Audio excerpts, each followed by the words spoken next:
Holy Quran. Ah, look at that. Surah Al-Fatiha. You guys see Surah Al-Fatiha here? Yeah. Do you really think?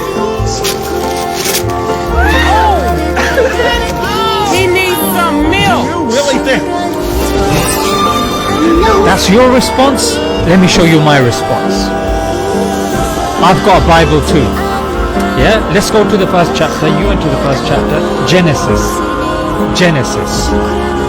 Yeah, you ready now? You ready? Huh?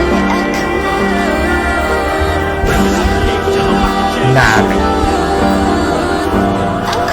We don't do that. Because my religion does not allow me to desecrate the holy books of other religions. Because my religion does not allow me to desecrate the holy books of other religions. This is the glory of Islam. This is the truth of Islam.